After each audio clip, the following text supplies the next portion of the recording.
Hi, welcome to the Secret Art of Business. I am Catherine Lang-Cline, and my guest today is Bill Balderaz, and his company is Futurity, which is their tagline is "Create the Future," and I can't wait to dig into more what that means.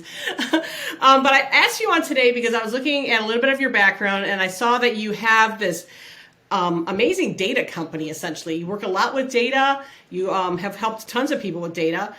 And yet you have a lot of creative going on in your background. So first let's start talking about your business. So tell us more about Futurity. Yes, great. Futurity. Well, thanks for having Yeah, you're right on, Futurity. Yeah, thanks for having me on today. I really appreciate it. I really love how you're connecting the art and businesses side of things.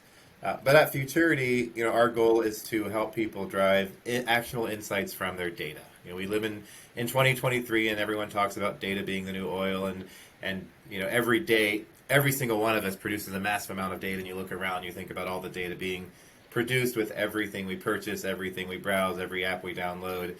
And what most organizations have trouble with is not that they don't have enough data, they have so much data that it's not useful or insightful. Yes. So our mission is to take massive amounts of data, make it all talk to each other, because in some databases, I'm sure you are Kathy Klein, and some you're Catherine with a K, and some I'm Billy, Right. and some I'm Bill, and some the E and the A and my last name are transposed. So most companies don't even know how many customers or patients or donors or voters they have, because the very fundamentals there tend to be inconsistent. So we help normalize it, then we get into one place, then we visualize it, and then we draw insights from that. And we like to work with regulated industries and cause-related industries. So we do a lot of Oh, work in healthcare, education. We're doing work in issues related to the opioid epidemic, into mass transit, into literacy, into malnutrition. Some of the areas that maybe get overlooked because Amazon and Netflix and Spotify are the ones you think of as having data to get you wow. to watch this movie or listen to this band that you didn't know about. But we think data can be applied much more broadly. No, I love that because I think, we have always been told, you have to get out on social media, you have to collect all this data, but then a lot of people don't know what to do with it.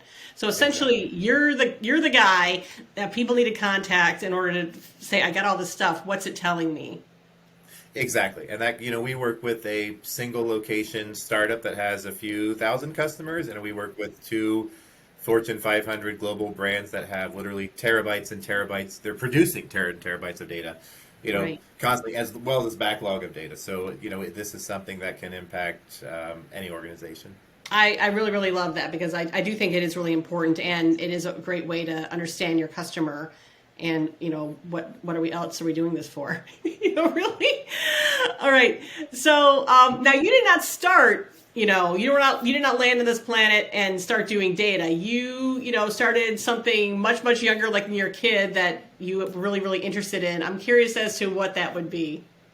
Sure, sure. So yes, I was very much not the data kid. As a kid, I did a lot of writing. Was kind of my first passion. So I always thought I wanted to be a writer when I was a kid. I was the kid that started a school newspaper on his own in fifth grade, and Oh my wrote goodness. the class graduation poem for graduation, and was just kind of really got into that. That was my biggest creative outlet. And a lot of my friends were musicians, artists. I kind of hung out with that crowd. I was in a band in high school and college, so that was definitely where I spent most of my energy. And in fact, I went to college. My two majors were journalism and creative writing. Oh Creative my writing goodness. minor, journalism major. So I spent most of my college career focusing on writing, and I like to tell people, I'm running this data analytics firm, and I had to take math pass fail in college because I could never have passed a college level math class. So then that begs the question: how did you get from there to here? Sure. So I had a series of other businesses that I'd started more on the creative side. So I had a digital marketing agency in 2006 I started, which today is kind of cliche, but in 2006, there was no Snapchat, there was no Instagram,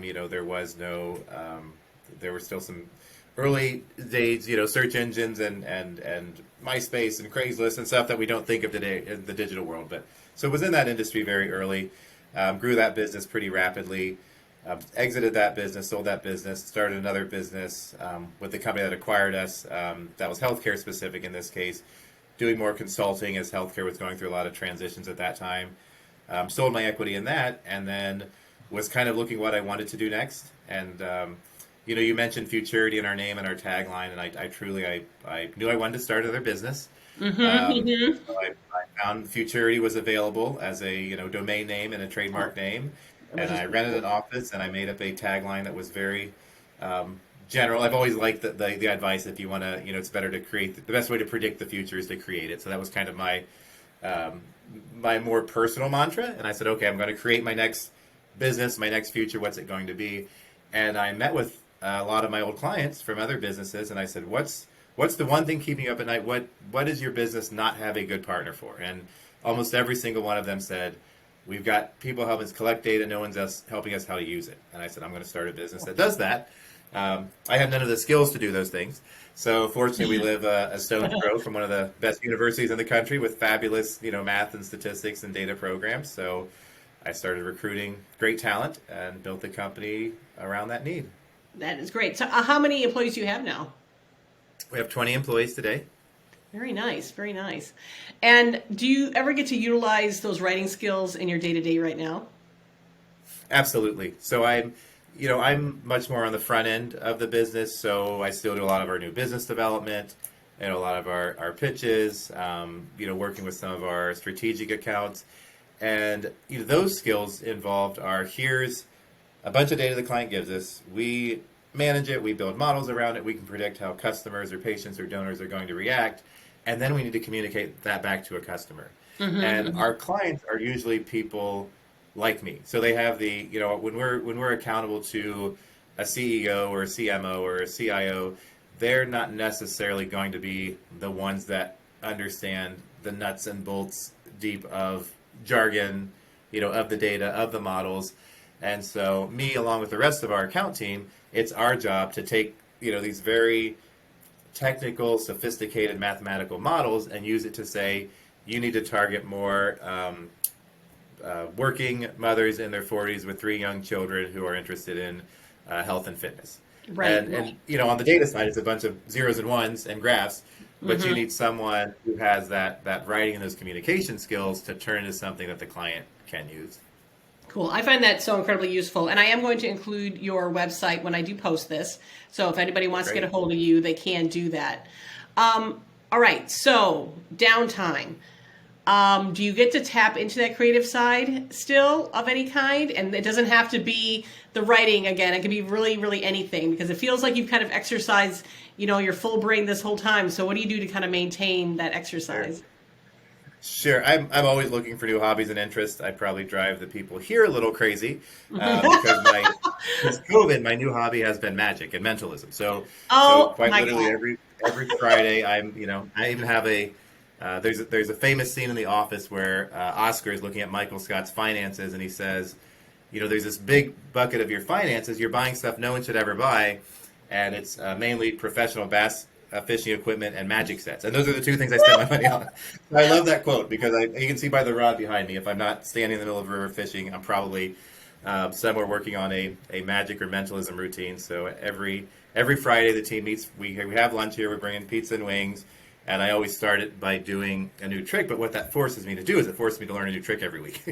Oh, and wow. Yeah. so there's no the accountability is there, because if Friday comes around I don't do a trick, people are going to wonder why I didn't do a trick. So and you're doing it for very data kind of left brain logical people. So you got to be able to perform. Do they So that I immediately spend a start lot of trying time. to figure out how you did it at the point, since they are, very left brained? Exactly, especially the new people. Immediately, there's no sense of wonder at all. It's just how did you do it? So it's immediately looking for the logical explanation, or immediately trying to turn it into something logical, which for me is fun. Kind of Well, yeah, because to that, try I to guess, just kind of fine tunes the whole thing. It's like, okay, they figured it out. So now maybe I got to be a little smoother with this or whatever, because it's got to really exactly. mystify them. Exactly, and it forces them to think outside of kind of their comfort zone too. It's like with the Jack of Right, Diamonds should not have been there, right. so it forces them to think so. So I enjoy that. But honestly, I love all kinds of goofy stuff. Right now, I'm into Rubik's cubes. My daughter is she usually is the impetus for my hobby. She Right. tends to pick up new hobbies very quickly and learn things fast. So she started different methods for solving different styles of Rubik's Cube. So now her and I at night sit there and work on these methods of solving Rubik's Cube. She got into juggling a few years ago, so of course I got into juggling. So Oh my there's a gosh. lot of that kind of stuff that I'm always tinkering. Like I said, if you can see my office, you can see my shelf is literally full of decks of cards and kind of novelties like that. So and like You know, everyone else, I still yeah, I think I hadn't have thought the about great that, American. but yeah, having Sorry. kids kind of help you kind of recapture a little bit of that wonderment and curiosity and things like that. That's probably incredibly true because yeah, I've definitely done different things since I've had my daughter that I would not have normally done, but I find out that they're fun because they do make me curious, or there's just something exciting about just trying something new. And I think that's a little bit of the nature of the beast too. I find that people tend to be like that are creative can lean towards being a serial entrepreneur, but definitely a visionary. And you have definitely talked about a lot of that just in what you were talking about there, as far as my team drives me crazy. I always want to try something new, things like Right, that. right. And that's definitely speaking the language of visionaries. So Yeah, that's really, absolutely. really fun. Okay, so you get to do all that other stuff. Do you find that any of that? Well, you did explain how the magic kind of works with your team, and I kind of like that in a way because they get to use their whole brain trying to figure out these sort of things too. But do you find that what you do as kind of like on the side, or what you did in the past, like with your journalism, things like that, how has that really kind of helped your business grow? Sure, absolutely. So one being, in journalism, it's all about how do you take really complex ideas and communicate them very effectively. So we always Oh, talk about good. the importance of Yes. writing a lead in journalism school. Like that was just drilled into your head, that first 2 or 3 sentences. So now when we're communicating with clients, it's very tempting to immediately go down to like the details and the finding of this first introduction, and you've immediately lost your audience. So capturing your audience in that communication.